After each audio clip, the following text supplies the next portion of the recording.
ज्यांचं मार्गदर्शन ऐकण्यासाठी आपण इथे थांबलेलो आहोत आणि ज्याची उत्कंठा आपल्या सगळ्यांना लागलेली आहे, असे वंचित बहुजन आघाडीचे युवा नेते, युवकांचा बुलंद आवाज युवराज आदरणीय सुजातदादा आंबेडकर साहेब यांचं मार्गदर्शन आपल्या सगळ्यांना होणार आहे। एकदा जोरदार टाळ्या, एकदा घोषणा द्यायच्या आहेत। वंचित बहुजन आघाडीचा, वंचित बहुजन आघाडीचा आदरणीय बाळासाहेब आंबेडकर साहब तुम आगे बढ़ो, आदरणीय सुजातदादा आंबेडकर साहब तुम आगे बढ़ो।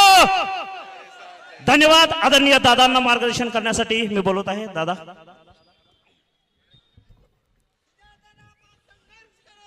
हॅलो। समतेचे विचार रुजवणाऱ्या सर्व महामानवांना त्रिवार अभिवादन करतो। मंचावरील उपस्थित ज्यांनी आपल्या सर्वांसमोर मार्गदर्शन केलं असे डॉक्टर ढेपे साहेब, प्रस्थापितांचे अनेक ढाण्या वाघ मारणारे आपले वाघमारे साहेब, वंचित बहुजन आघाडीचे तमाम पदाधिकारी कार्यकर्ते, तुळजापूर विधानसभेच्या उद्याच्या फिक्स आमदार डॉक्टर सोनकटेताई आणि इथे उपस्थित तमाम माझ्या माता भगिनी, बंधू, वडीलधारी मंडळी आणि या चळवळीतल्या तमाम साथीदारांना, या चळवळीतल्या तमाम लढवय्या योद्ध्यांना माझा जय जिजाऊ, जय शिवराय, जय ज्योती, जय क्रांती, जय मल्हार, जय लहूजी, अस्सलाम वालेकुम रहमतुल्लाही बरकातू आणि जय भीम। मित्रांनो, आपल्या सर्वांना माहिती असेल की 2 महिन्यापूर्वी 2 महत्वाचे निकाल इकडच्या सुप्रीम कोर्टाने पास केले होते। पहिला निकाल जो होता तो होता की एससी आणि एसटीच्या आरक्षणामध्ये आपण क्रीमी लेअर लावणार। आता इथे खूप मोठ्या संख्येने बहुजन बांधव उपस्थित आहेत। आपण कोणत्याही बहुजनाला किंवा ओबीसीला हे विचारून बघा की ओबीसीच्या आरक्षणामध्ये जेव्हा क्रीमी लेअर लागलं तेव्हा काय झालं, आणि ते तुम्हाला एकच गोष्ट सांगतील की क्रीमी लेअर जेव्हापासून ओबीसीच्या आरक्षणामध्ये लागलं तेव्हापासून ओबीसीच्या आरक्षणाचं नुकसान झालं आणि त्याच्यामुळे ओबीसीच्या आरक्षणाचं वाटोळं झालं। दुसऱ्या बाजूला अजून एक कायदा आपल्या सर्वांसमोर आलाय, तो म्हणजे वर्गीकरणाचा, सब क्लासिफिकेशनचा। एससी आणि एसटीच्या ऍक्ट मध्ये जेव्हा तुम्ही सब क्लासिफिकेशन करता किंवा तुम्ही जेव्हा वर्ग करता, तुम्ही इकडच्या दलितांना, इकडच्या आदिवासींना वेगवेगळ्या वर्गामध्ये विभागायचं काम करताय आणि ते एकदा तुम्ही विभागलं की मग इकडे दलितांमध्ये, आदिवासींमध्ये भांडणं लागली की मग तुम्ही संविधानाच्या आरक्षणामध्ये खाचे आणि फाटे फोडून संविधानामधलं आरक्षण बंद करायची प्रक्रिया चालू करता। पहिली गोष्ट म्हणजे संविधानामध्ये बाबासाहेबांनी आपल्याला जे आरक्षण दिलं होतं त्याचे 2 निकष होते। पहिला होता शैक्षणिक आणि दुसरा होता सामाजिक। आर्थिक निकषावरती कुठेही आपल्याला आरक्षण मिळत नव्हतं आणि जेव्हा तुम्ही ही क्रीमी लेअरचा मुद्दा घेऊन घुसायचा प्रयत्न करता तेव्हा तुम्ही बाबासाहेबांच्या संविधानाचं उल्लंघन करता। आणि म्हणून मी आपल्या सर्वांसमोर मांडतो की ही लढाई पक्षाच्या पातळीवरती नाही लढली जाणार आहे, ही लढाई लढली जाणार आहे जातीच्या पातळीवर। कारण ही लढाई आहे आपलं आरक्षण वाचवण्यासाठी। कारण या महाराष्ट्रामध्ये असा एकच पक्ष आहे जो ठामपणे भूमिका घेऊन उभा राहतो की इकडच्या बहुजनांचा असू देत, एससींचा असू देत, एसटींचा असू देत, वंचित बहुजन आघाडी कोणत्याही आरक्षणाला हात लागू देणार नाही, ही भूमिका घेऊन वंचित बहुजन आघाडी आलेली आहे। पण तुम्ही एक गोष्ट समजून घ्या, आपल्या सर्वांना माहिती आहे की राहुल गांधींनी छोटं लाल कलरचं एक संविधान दाखवलं होतं आणि सर्वांचा दिल बह गया था। आपण सर्व त्या जुमल्यामध्ये फसून गेलो। आता तुम्ही मला सांगा, संविधान जसंच्या तसं ठेवलं पण त्याच्यामधलं आरक्षणाचा जर कलम फाडून टाकला तर ते आपल्याला चालणार आहे का? नाही। जर आरक्षण संपलं तर ते आपल्याला परवडणार आहे का? आता तुम्हा सर्वांना माहिती की आपण इथपर्यंत पोहोचलोय, आपले कितीतरी मोठे लोक आले, आपल्या बरोबर एक शिकलेल्या डबल MBBS असलेल्या डॉक्टर हे आपल्या उमेदवार म्हणून आहेत, कितीतरी आपल्या समाजातली एससी एसटी ओबीसी मधली शिकून सवरून पुढे गेली, परदेशी शिक्षणासाठी गेली, परदेशी सेटल झाली, चांगले पैसे कमवतात, मोठ्या मोठ्या कंपनींमध्ये चांगल्या पदावरती आहेत। तर हे इथपर्यंत कशामुळे पोहोचू शकले? कारण आपल्याला बाबासाहेबांनी संविधानामध्ये आरक्षणाची तरतूद करून दिलेली आणि आता हे आरक्षण संपवायला निघालेत आपल्या विकासाची, आपल्या तरक्कीची जी शिडी होती त्या शिडीला हे प्रस्थापित लाथ मारायला निघालेत. मित्रांनो लक्षात ठेवा. आपण नुसता एकदा विचार करा की जर आरक्षण संपलं तर राहुल गांधींना काय फरक पडणार आहे का? शरद पवारांची प्रॉपर्टी कमी होणार आहे का? शरद पवारांच्या कुटुंबाला थोडा तरी धक्का लागणार आहे? उद्धव ठाकरे किंवा आदित्य ठाकरेंचं काहीतरी वाईट होणार आहे का? फरक कोणाला बसणार आहे? फटका कोणाला बसणार आहे? आणि आता मग ही आपली जबाबदारी आहे की जर तो फटका आपल्याला बसत असेल तर कोणी आपल्यासाठी लढेल, कोणी आपल्याला वाचवेल या भूमिकेमध्ये न जाता आपणच स्वतःहून वंचित बहुजन, आदिवासी, दलित, मुसलमान म्हणून या लढाईमध्ये उतरलं पाहिजे आणि आपण सर्वांनी आपल्या आरक्षणाची रक्षण केली पाहिजे. कारण मित्रांनो समजून घ्या, आपण इथपर्यंत पोहोचलोय तर त्या आरक्षणाच्या जीवावर पोहोचलोय, आरक्षणाच्या मुद्द्यावरती पोहोचलोय आणि आता हे आपलं कर्तव्य आहे, आता ही आपली जबाबदारी आहे की कोणत्याही परिस्थितीत आपल्याला उद्याच्या पिढीसाठी, आपल्या लेकरां बाळांसाठी आरक्षण वाचवून ठेवायचंय म्हणजे वाचवून ठेवायचंय. आणि हेच म्हणत असताना आपण सर्वांनी एक गोष्ट समजून घेतली पाहिजे की ह्या महाराष्ट्रामध्ये एक मोठी चळवळ उभी राहिली, जरांगे पाटलांची. त्यांचं म्हणणं होतं की त्यांना मराठ्यांना आरक्षण पाहिजे. आम्ही पाठिंबा दिला, इकडच्या रयतेच्या मराठ्याला, गरीब मराठ्याला आरक्षण मिळालं पाहिजे. पण जेव्हा जरांगे पाटलांनी ही भूमिका घेतली की आम्हाला आरक्षण पाहिजे आणि पाहिजे ते फक्त ओबीसींच्या ताटामधलं आणि इकडच्या कुणब्यांच्या कोट्यामधनं, वंचित बहुजन आघाडीने ही भूमिका स्पष्ट केली की आम्ही ओबीसींच्या आरक्षणाला धक्का लागू देणार नाही आणि म्हणून आम्ही वेगळं ताट ठेवू, मराठ्यांचं वेगळं ताट राहील आणि इकडच्या बहुजनांचं, ओबीसींचं वेगळं ताट राहील.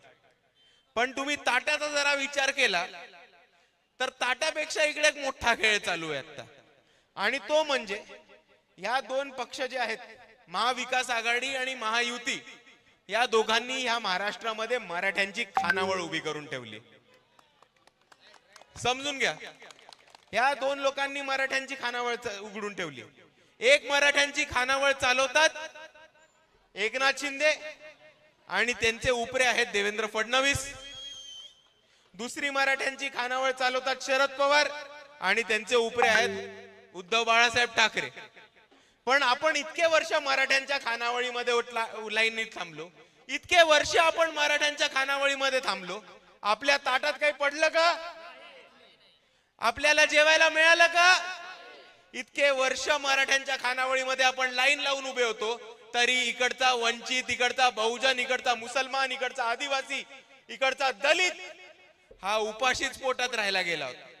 आणि म्हणून आता मी आपल्या सर्वांच्या एक मांडतो की आता आपण ह्यांच्या खानावळीमध्ये लाईन लावायचं बंद करू आणि ह्यांच्या खानावळीपेक्षा एक मोठी खानावळ ही वंचितांची, ओबीसींची उघडू.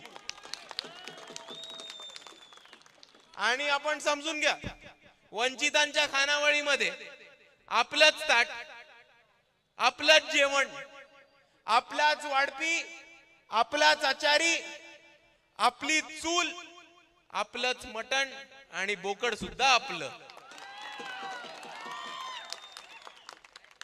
तुम्ही समजून का मुद्दा काय? आपलं ताट म्हणजे आपलं मतदारसंघ, आपलं जेवण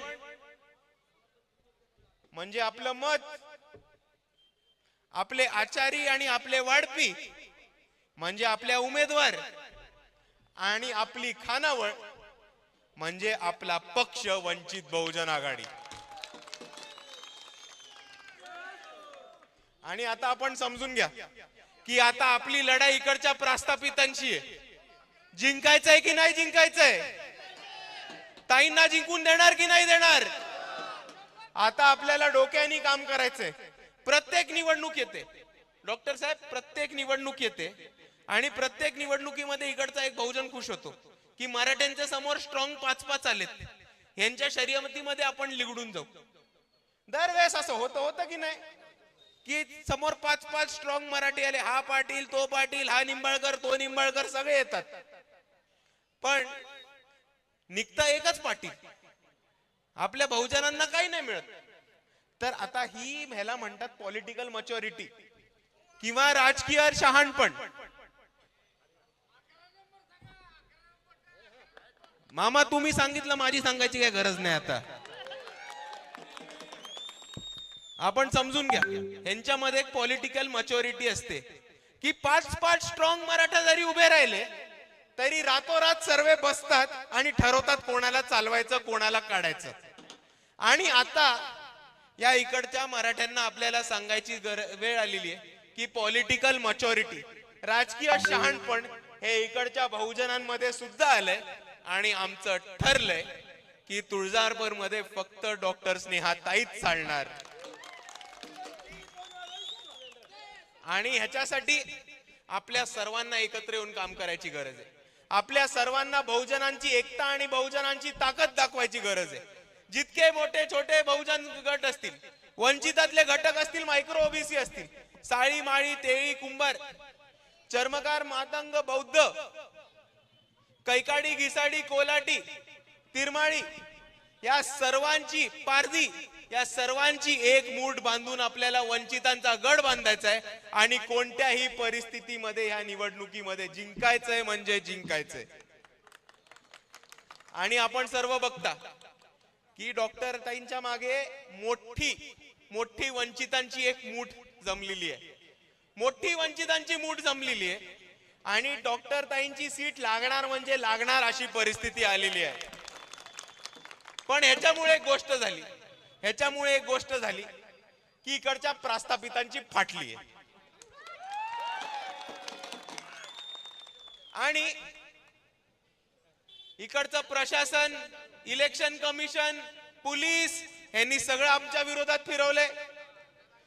ताईंनी एक महत्वाचा मुद्दा घेतला होता की तुळजापूरचा सगळा विकास, तुळजापूरचे मेडिकल कॉलेजेस हे सगळे इकडच्या आमदारांनी मुंबईला फिरवले. तर ताईंना कमिशनरनी बोलवलं, इलेक्शन कमिशननी बोलवलं आणि म्हटलं की ताई तुम्ही हा मुद्दा जाहीरनाम्यातनं वगळा.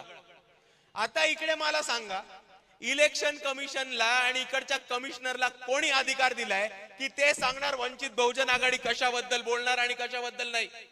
त्यांना कोणी अधिकार दिलाय की वंचित बहुजन आघाडीच्या मॅनिफेस्टो मध्ये, जाहीरनाम्यामध्ये कोणता मुद्दा असेल आणि कोणता नाही? ही इलेक्शन मॅनेज करायचा प्रयत्न चाललाय.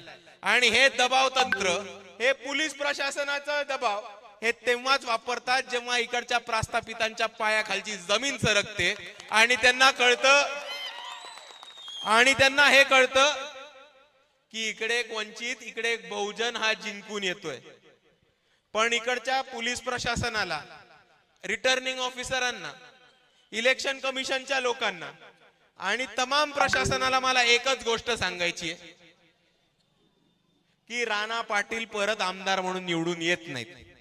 पुढच्या वेळेस निवडून आल्या तर ताई येतात.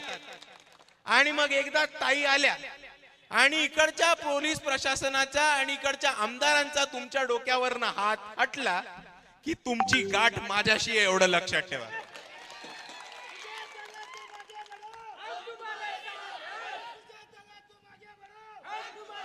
आणि तुम्ही बघा, तुम्हाला वाटत असेल की हा नुसताच बोलतो, ताई येते, ताई जिंकतीये, प्रस्थापितांची फाटली. पण एक गोष्ट तुम्ही समजून बघा की आपले जे आमदार आहेत ते 40 वर्षांपासून त्यांच्याच घराण्यामध्ये सत्ता आहे की नाही आहे? पण पहिल्यांदा यावेळेस आपण त्या पाटलांना पाटलांच्या वाड्याच्या बाहेर बघितलेले. पहिल्यांदा हे पाटील जे आपल्याला कधी दिसायचे नाहीत, मुंबईवरनं डायरेक्ट हेलिकॉप्टरनी वाड्यामध्ये, महालामध्ये तिकडे दरबार भरायचा, परत मुंबईमध्ये, हे आता आपल्याला आपल्या ताड्यांमध्ये दिसतात, पाड्यांवरती दिसतात, तांड्यांवरती दिसतात, मुसलमानांच्या मोहल्ल्यांमध्ये दिसतात, दलितांच्या वस्त्यांमध्ये दिसतात. कुठे दिसतात? मेंढरवाड्यामध्ये दिसायला लागतात. आणि ह्याच्यामुळे आता आपण एक समजून घ्या की ताईंनी नुसता ह्यांचा घाम नाही काढलेला आहे, तर ह्यांना घरोघरी पळायची परिस्थिती ही इकडे ताईंनी उभी करून ठेवलेली आहे. आणि अशा परिस्थितीमध्ये आपली इकडची तुळजापूरची सीट लागणार आहे ही परिस्थिती. आणि मी आपल्या सर्वांना एवढीच विनंती करतो जाता जाता की कुठेही थकू नका, कुठेही मागे पडू नका. कोणाकडनं आपल्याही पदाधिकाऱ्यांकडनं कार्यकर्त्यांकडनं काही छोटीशी चूक झाली असेल तर आपलाच माणूस आहे, वंचित आहे, बहुजन आहे, पहिल्यांदा निवडणूक लढतोय, पहिल्यांदा आमदार होतोय, हे समजून घेऊन ती चूक पदरात पाडून घ्या. आपल्याच घरची ताई, आपलीच डॉक्टर ही आमदार होणार आहे आणि त्यांना आपल्याच घरातल्या ताईसारखं आपल्याला आमदार बनवायचंय. आणि म्हणून मी आपल्या सर्वांना म्हणतो की हा जो जोश दाखवलाय, हा जो ताकद दाखवली, हा जो उत्साह दाखवलाय, तो कोणत्याही प्रकारचा कमी नका होऊ देऊ. कोणत्याही ठिकाणी मागे हटू नका. इकडे हे दबाव तंत्र वापरतील, षडयंत्र करतील, साम दाम दंड भेद सगळे वापरतील, पैसा, बाटली, दारू, मटण सगळ्या प्रकारचे यंत्रणा करतील, अफवा पसरवतील, अपप्रचार करतील.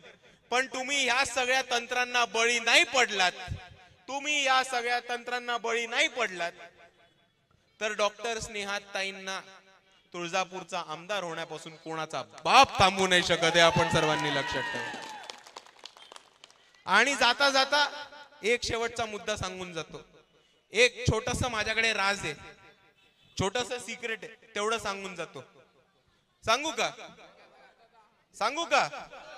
बाहेर जाऊन कोणाला सांगू नका, चालेल का? बाहेर जाऊन फक्त कोणाला सांगू नका. सगळे जवळ या, काम देऊ नाही का, कान देऊ नाही का, नीट